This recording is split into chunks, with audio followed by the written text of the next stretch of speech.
Have you ever just looked up at the sky and wished you could, fly? I'm not talking about being crammed into an airliner. I mean really flying, with the wind in your face and this incredible wide-open view of the world. Well, today we're going to dive into one of the absolute best ways to make that dream a reality: paramotoring. I mean, listen to that. That is so much more than just a catchy slogan. It's the real promise of what powered paragliding is all about. It's this idea that you can transform the world you see every day into a brand new frontier for adventure. So, how does it even work? So, what exactly is this machine? You might hear it called a paramotor or maybe a powered paraglider. A lot of people just shorten it to PPG. But whatever you call it, it's this amazing piece of gear that's basically a personal flying machine you can literally carry on your back. When you really boil it down, it's just two main parts. First, you've got a motor with a propeller that you wear just like a backpack. And second, you've got this big fabric wing which kind of looks like a parachute. That's it. And that beautiful simplicity is what makes it the most straightforward and affordable way to get yourself up in the air. Okay, so when most of us think about learning to fly, our minds jump to, massive costs, years and years of training, and tons of complicated rules. Well, paramotoring just shatters all of those ideas. Let's just look at the actual numbers. First up, let's talk about time. With good, professional instruction, you could be flying completely on your own in as little as 7 days. Just think about that for a second. 1 week from today, you could actually be up in the sky. And what about how far you can go?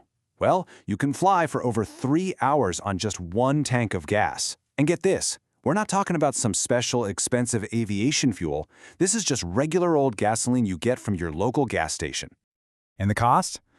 A full package, the motor, the wing, everything you need can start at around $8,900. That's less than a lot of motorcycles. For your own personal aircraft. And then there's the freedom. This is my favorite part. The entire federal regulation for flying a paramotor fits on just 2 pages.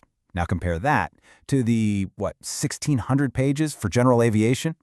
This incredible simplicity is really at the heart of the whole sport. But, all that amazing freedom doesn't mean it's the Wild West up there. The rules are really simple, but they are absolutely crucial for keeping everybody safe, both the pilots in the air and all the folks on the ground. The magic behind all this is a regulation called Federal Aviation Regulation Part 103, or just FAR Part 103. This is what officially calls paramotors ultralight vehicles, and because of that, you don't need a pilot's license, you don't need a medical certificate, and you don't even have to register your aircraft. And those 2 pages, they really just boil down to these simple, golden rules. And honestly, they're mostly common sense. Fly during the day, don't fly over cities or big crowds, always give way to other planes, stay away from major airports, and always be able to see the ground. See? Pretty simple, right?